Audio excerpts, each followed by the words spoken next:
La présentation du Christ au temple ou la Sainte Rencontre est célébrée le 2 février, 40 jours après la Nativité. Le récit de cet événement se trouve dans l'Évangile selon saint Luc. Jésus fut présenté au temple par Marie et Joseph. Il rencontra le vieillard Siméon et la prophétesse Anne qui se trouvaient alors dans le temple. Dans la tradition juive, il était prescrit de présenter au temple les nouveau-nés du sexe masculin 40 jours après leur naissance et de la purification rituelle de la femme après la naissance. Donc, 40 jours après la naissance de son enfant, la Vierge vint au temple se purifier selon la loi de Moïse. Mais avait-elle besoin d'être purifiée? Nous savons bien que ce n'est pas le cas pour celle qui est restée vierge après la naissance de son fils. Il s'agit donc de la purification de celle qui est pure, de l'accomplissement des lois par celui qui donne les lois et qui est au-dessus d'elles. La Vierge s'incline, acceptant d'être purifiée, elle qui est étrangère aux souillures. Le Christ se laisse porter au temple, lui, le créateur du temple. On voit dans cet événement l'acceptation volontaire d'accomplir les ordonnances de la loi. Tout comme Jésus a dit plus tard, je ne suis pas venu abolir la loi ou les prophètes, mais l'accomplir. Selon les paroles du saint Grégoire Palamas, la nature humaine déchue suite à la désobéissance de l'Adam ancien par l'obéissance de nouveau Adam est retournée et réconciliée avec Dieu. Le témoignage le plus ancien de l'office de cette fête se trouve dans un texte datant du IVe siècle, écrit par Éthéria, un récit détaillé de son pèlerinage en Terre Sainte. À cette époque, la fête n'avait pas de nom spécial. On l'appelait tout simplement 40e jour après l'Épiphanie. C'est donc la 3e fête achevant le cycle des fêtes de la venue au monde du Seigneur, la Nativité, l'Épiphanie et la présentation au temple. Pourquoi appelle-t-on cette fête la Sainte Rencontre? Sur les icônes de la présentation, deux groupes de personnages se font face dans une attitude de rencontre et de dialogue. Jésus enfant est le lien et le sujet qui les unit. D'un côté Joseph et Marie, de l'autre le vieillard Siméon et la prophétesse Anne. C'est également la rencontre entre l'Ancien et le Nouveau Testament. Siméon tient l'enfant Jésus au-dessus de l'autel, comme en prédisant le sacrifice de Fils de Dieu. Pour souligner le sens eucharistique de cet événement, les objets utilisés pendant la liturgie sont souvent présentés, l'évangile, le calice. Ces détails, qui ne correspondent pas à la réalité historique de l'événement, qui ne pouvaient pas se trouver dans le temple vétérotestamentaire, nous montrent la venue de l'ère nouvelle, la nouvelle époque de l'incarnation du Christ. Joseph apporte un couple de tourterelles. Plusieurs interprétations sont possibles. On peut le comprendre symboliquement comme les prototypes du peuple juif et les peuples païens qui seront enseignés par la lumière du Christ venu dans le monde, ou bien comme les symboles de l'Ancien et du Nouveau Testament présidés tous les deux par le Christ. La mère de Dieu est représentée inclinée, les mains comme si elle portait le Sauveur, mais le Sauveur n'est plus dans ses bras. Il est tenu par Simeon, le porteur de Dieu, et le trône est représenté au milieu de l'icône. La Vierge est représentée comme si elle avait perdu son fils. Sous toute l'apparence de la mère de Dieu, les mains levées, portant encore, pour ainsi dire, le Sauveur, douleur inexplicable. Dans cette préfiguration de la souffrance maternelle de la mère de Dieu, prophétisée par Simeon, on voit un pressentiment de la perte de son fils.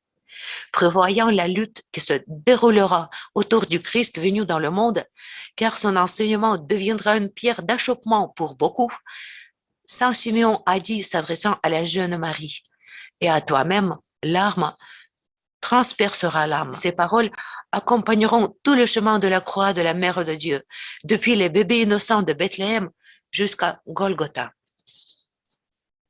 Nous connaissons tous la prière de Simeon. Maintenant, Maître, tu laisses partir en paix ton serviteur selon ta parole. Cette prière ne signifie pas seulement que celui qui a vu Jésus et l'a tenu dans ses bras peut maintenant quitter cette vie et mourir en paix. Cette prière exprime aussi la grande joie de Siméon au moment où il a vu le Messie. Mais pourquoi a-t-on dit à Siméon qu'il ne mourra pas sans voir le Messie? Simeon, un homme théologiquement et philologiquement brillamment instruit qui a vécu à Jérusalem, a été l'un des auteurs de la traduction de la Bible en grec, entreprise à Alexandrie en Égypte, la capitale culturelle de tout le monde hellénistique au IIIe siècle avant la naissance du Christ. Est connu en science sous le nom de la traduction de 77 interprètes, 70 en latin. Entre autres scientifiques, Simeon arriva à l'invitation du roi égyptien Ptolémée Philadelphe, qui était un amoureux de l'éducation bien connu et qui s'occupa de reconstituer son unique bibliothèque. Simeon, ayant reçu une chambre séparée dans un endroit isolé près du phare de Pharos, s'est vite mis au travail. Par la providence de Dieu, il reçut le sort de traduire le livre du prophète Isaïe, appelé plus tard l'évangéliste de l'Ancien Testament. Lorsque Simeon atteignit le lieu prophétique bien connu concernant la naissance du Messie, voici, le Vierge concevra et enfantera un fils, et on lui donnera le nom d'Emmanuel, il réfléchit profondément au mot Vierge et se demanda comment le traduire.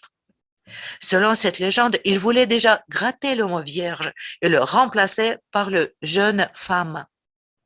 Mais à ce moment de cette pensée douteuse, il fut empêché de réaliser son intention par une vision miraculeuse d'un ange et reçut de lui la promesse de ne pas voir la mort avant avoir vu le Christ Seigneur. Selon une autre version, le juste Simeon a exprimé sa perplexité à cause de la traduction de ce passage du livre d'Isaïe à ses compagnons pendant le voyage de retour. Traversant une rivière, il ôta la bague qu'il portait à la main, la jeta dans la rivière et dit « Si cette bague est retrouvée, alors je peux croire la déclaration du prophète littéralement. » S'arrêtant alors pour la nuit dans un endroit près de cette rivière, il s'acheta du poisson pour le souper. Quand il s'assit aux tables avec ses compagnons, on lui servit un poisson grillé. Et alors, à la stupéfaction générale, il trouva à l'intérieur la bague qu'il a jetée dans la rivière quelques heures auparavant. Simeon, l'interprète juif qui doutait du sens le plus élevé de la prophétie d'Isaïe, a été puni par une attente fastidieuse et a vécu incroyablement long, 3 siècles et demi. À son retour d'Alexandrie dans sa patrie, le juste Simeon a vécu à Jérusalem, attendant la consolation d'Israël et en même temps la fin de sa vie. L'ancien Simeon est ainsi devenu un symbole du peuple de l'Ancien Testament.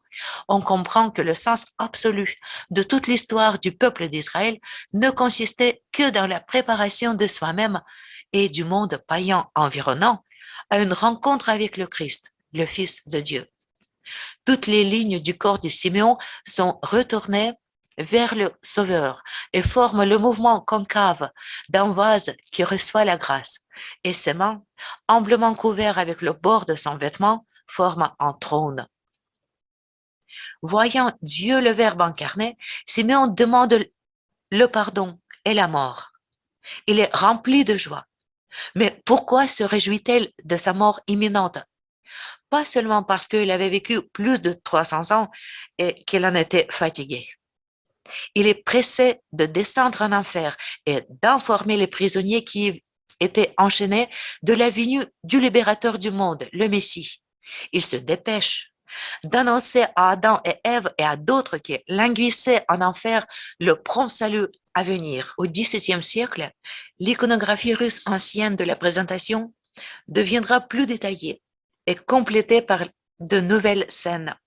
Souvent, la Trinité du Nouveau Testament est représentée dans la partie supérieure et les justes de l'Ancien Testament appelant le Christ de la bouche infernale dans la partie inférieure. La composition principale de la présentation est complétée dans la partie supérieure par l'image de l'ange prêchant à Simeon qui traduit le livre du prophète Isaïe et par l'image de l'apparition d'un ange avec les instruments des passions à la Mère de Dieu, tenant le Christ dans ses bras. La prophétesse Anne, âgée et veuve, ne s'écarte pas du temple. Elle est décrite dans l'évangile de Luc comme ayant atteint un âge avancé, ayant vécu avec son mari depuis sa virginité pendant 7 ans, veuve depuis 44 84 ans, qui n'a pas quitté le temple, servant Dieu jour et nuit par le jeûne et la prière. Anne est la seule femme nommée dans le Nouveau Testament en tant que prophétesse. Elle tient un phylactère, un rouleau avec l'inscription qui remonte généralement au texte de l'apôtre Luc. Voici, il y a une délivrance merveilleuse pour tous dans la ville de Jérusalem.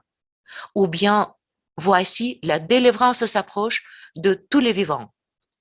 Une autre version, cet enfant a créé le ciel et la terre.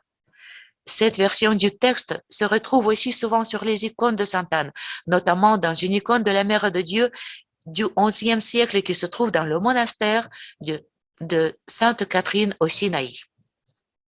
La présentation du Christ au temple, la Sainte Rencontre, nous parle de la rencontre entre l'humanité et le Christ. Cette rencontre préfigure la rencontre liturgique, la rencontre qui détermine toute notre vie chrétienne. Et ce n'est pas par hasard qu'à la fin de chaque liturgie, nous disons le cantique de Siméon. Maintenant, Maître, tu laisses partir en paix ton serviteur, selon ta parole, car mes yeux ont vu ton salut. La fête de la présentation du Christ au temple est aussi appelée la Chandeleur, la fête de la lumière, selon la parole de Saint Siméon, lumière pour la révélation aux nations. Que cette lumière soit toujours avec nous.